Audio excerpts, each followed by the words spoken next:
Hello friends, welcome to Rida kitchen. நம்ம பார்க்க போகிறது எண்ணெய் கத்திரிக்காய் குழம்பு. இது ரைஸ் பப்படத்து கூட வச்சு சாப்பிடும் போது சூப்பரான காம்பினேஷனாக இருக்கும். வாங்க எப்படி செய்யலான்னு பார்க்கலாம். வீடியோக்குள்ளே போகிறதுக்கு முன்னாடி மறக்காமல் ரிதா சேனலை சப்ஸ்கிரைப் பண்ணிக்கோங்க. ஓகே ஃப்ரெண்ட்ஸ், வாங்க வீடியோக்குள்ளே போகலாம். இதுக்கு ஃபஸ்ட்டு ஸ்டெப் என்னென்னா, நம்ம கத்திரிக்காய்க்குள்ளே ஸ்டஃப் பண்ணுறதுக்கு ஒரு மசாலா ரெடி பண்ண போகிறோம்.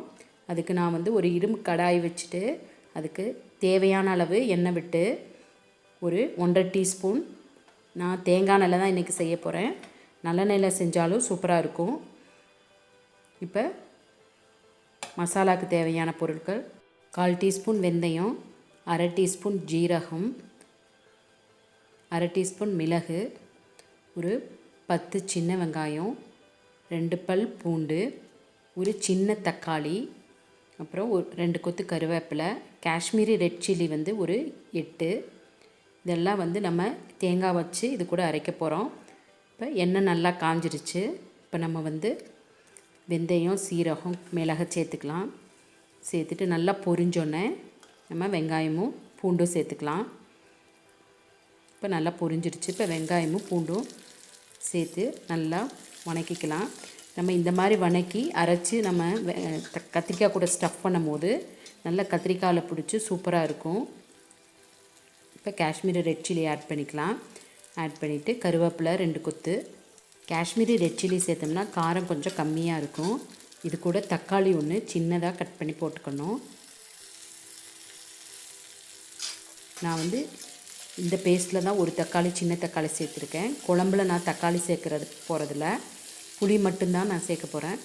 புளி சேர்த்து செஞ்சோம்னா, தக்காளி சேர்க்காமல் புளி சேர்த்து செஞ்சால் சூப்பராக இருக்கும், நல்ல டேஸ்ட்டாகவும் இருக்கும். உப்பு தேவையான அளவு சேர்த்துட்டு இது நல்லா ஒரு 3 மினிட்ஸ் வணங்கினோடனே நம்ம 2 டேபிள் ஸ்பூன் தேங்காய் சேர்த்துக்கலாம்.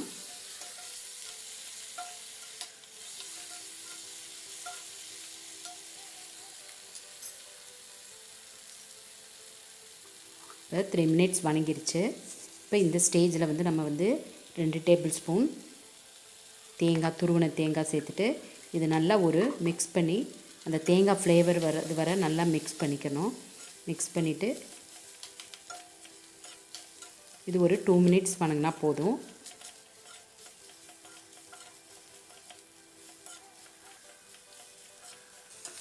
பாருங்கள், இந்த அளவு வணங்கினா போதும். இதை நம்ம கலர், தேங்காய் கலர் மாறிடுச்சு. இந்த அளவு வணங்கினா போதும். இதை நம்ம அப்படியே ஆற வச்சு இதை அப்படியே நம்ம நைஸான பேஸ்ட்டாக அரைச்சிக்கலாம். இப்போ கத்திரிக்காய் நான் எடுத்துருக்கிறது ஒரு 1/2 கிலோ கத்திரிக்காய் எடுத்திருக்கேன். இப்போ இந்த மாதிரி காம்பை லைட்டாக கிள்ளிட்டு கத்திரிக்காய் ஒரு 4ஆக கட் பண்ணிக்கணும். ரொம்ப ஃபுல்லாக கட் பண்ணிடக்கூடாது. ஒரு 3/4 வாசி பாருங்கள், இந்த மாதிரி கட் பண்ணிவிட்டு உள்ளே பூச்சியெல்லாம் இருக்கான்னு பார்த்துட்டு நம்ம கத்திரிக்காவை கட் பண்ணிக்கலாம். ரொம்ப ஃபுல்லாக கட் பண்ணிடக்கூடாது, கத்திரிக்காய் உடஞ்சிரும். பாருங்கள், இந்த மாதிரி 4ஆக கட் பண்ணிக்கணும். இப்போ இதெல்லாம் கட் பண்ணிக்கலாம். இப்போ புளி ஒரு பெரிய எலுமிச்சை அளவு ஊற வச்சுருக்கேன். பழைய புளி இந்த குழம்புக்கு நல்லாயிருக்கும். கத்திரிக்காயும் கட் பண்ணியாச்சு. இப்போ வணக்கின பேஸ்ட்டு கூட நல்லா ஆறிடுச்சு. வணக்கின பேஸ்ட்டு அது கூட இந்த புளி தண்ணியை சேர்த்து நம்ம அரைக்க போகிறோம். புளி தண்ணி சேர்த்து அரைக்கும் போது நல்ல டேஸ்ட்டாக இருக்கும். இது நல்லா அரைச்சிக்கலாம், நல்லா நைஸ் பேஸ்ட்டாக அரைச்சிக்கலாம். இப்போ கத்திரிக்காய் ஸ்டஃப் பண்ணிக்கலாம். பாருங்கள், இந்த நைஸாக இந்த மாதிரி பேஸ்ட்டாக அரைச்சிட்டு நம்ம கத்திரிக்காய்க்குள்ளே, எல்லா கத்திரிக்காய்க்குள்ளேயும் நம்ம அந்த பேஸ்ட்டை முடிஞ்ச அளவுக்கு நம்ம உள்ளே வச்சு ஸ்டஃப் பண்ணிடணும். நம்ம இந்த மாதிரி ஸ்டஃப் பண்ணும்போது நம்ம கத்திரிக்காய்க்குள்ளேயில் நல்ல உப்பு, புளிப்பு, காரம்லாம் பிடிச்சி நல்ல டேஸ்ட்டாக இருக்கும்.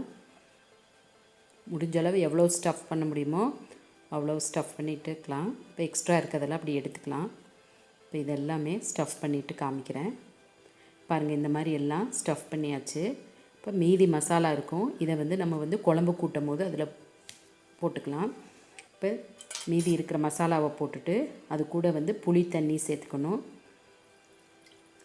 இந்த குழம்புக்கு கொஞ்சம் புளிப்பு கொஞ்சம் கூடுதலாக இருந்தால் தான் நல்லாயிருக்கும். இது கூட சாம்பார் தூள் ஒரு 1.5 டீஸ்பூன் சேர்த்துருக்கேன்.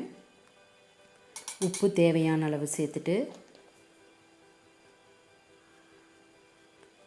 மஞ்சள் தூள் ஒரு 1/4 டீஸ்பூன்,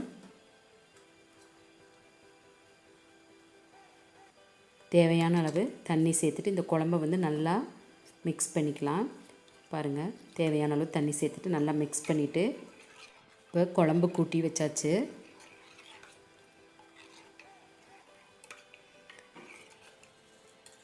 குழம்பு கூட்டியாச்சு.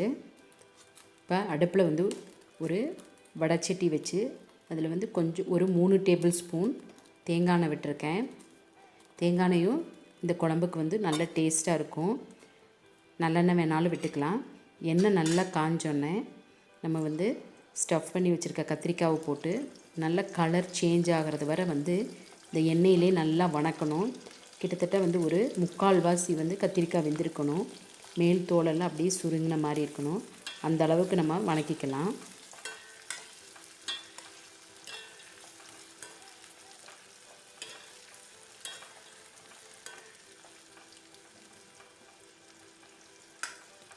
இது வணங்குறதுக்கு ஒரு 5 to 7 மினிட்ஸ் ஆகும். இது அப்படியே நல்லா கரிஞ்சிடாமல் அப்படியேவும் நம்ம எண்ணெயிலே வணக்கலாம். பாருங்கள், இந்த அளவு கத்திரிக்காய் சுருங்கி இருக்கணும். மேல் தோலெல்லாம் பாருங்கள் நல்லா சுருங்கிடுச்சு. இப்போ இந்த ஸ்டேஜில் எடுத்துடலாம். எடுத்துகிட்டு அதே எண்ணெயில் தான் தாளிக்க போகிறேன். அந்த எண்ணெயில் தாளித்தா நல்லா இருக்கும். அந்த மசாலாவோட ஃப்ளேவர்லாம் அதில் இருக்கும். நம்ம அடுப்பை மட்டும் சிம்மில் வச்சுக்கணும் கரிஞ்சிடாமல் இருக்கிறதுக்கு.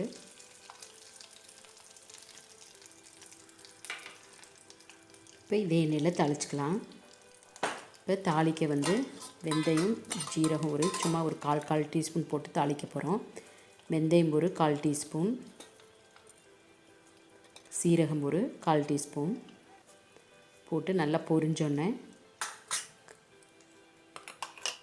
கருவேப்பிலை சேர்த்துக்கலாம். சேர்த்துட்டு இதுக்கு வந்து ஒரு 15 சின்ன வெங்காயம்,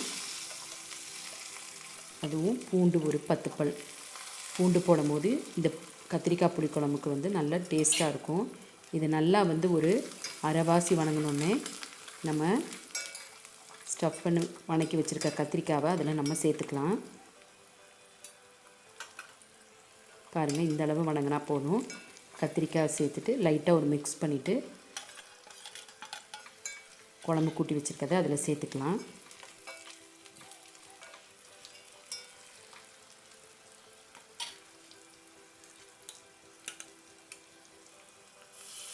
இப்போ கூட்டி வச்சுருக்கதை சேர்த்துட்டு நல்லா ஒரு மிக்ஸ் பண்ணிவிட்டு நல்லா கொதிக்கட்டும். இது மூடி வச்சுட்டு ஒரு 5 மினிட்ஸ் வந்து அப்படியே கொதிக்கட்டும்.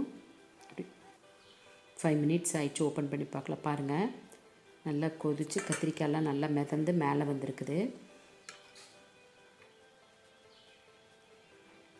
இப்போ இந்த ஸ்டேஜில் வந்து நம்ம வந்து இந்த உப்பு, புளிப்பு, காரத்தில் பேலன்ஸ் பண்ணுறதுக்கு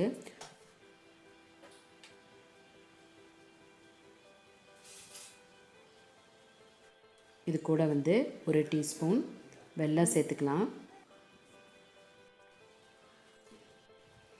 வெல்லம் சேர்த்துட்டு நல்லா மிக்ஸ் பண்ணிவிட்டு இது மறுபடியும் ஒரு சிம்மிலே வச்சு ஒரு 5 மினிட்ஸ் வந்து அப்படியே கொதிக்க விட்டுக்கலாம். நல்லா மிக்ஸ் பண்ணி மூடி வச்சு விட்டுலாம்.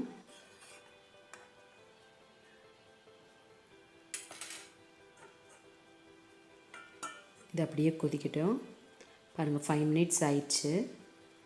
பாருங்கள், நல்ல கத்திரிக்காயெலாம் வெந்து சூப்பரான எண்ணெய் கத்திரிக்காய் குழம்பு ரெடி ஆயிடுச்சு. இது சாதத்துக்கூடையும் பப்படம் வச்சு சாப்பிட்டா சூப்பரான காம்பினேஷனாக இருக்கும்.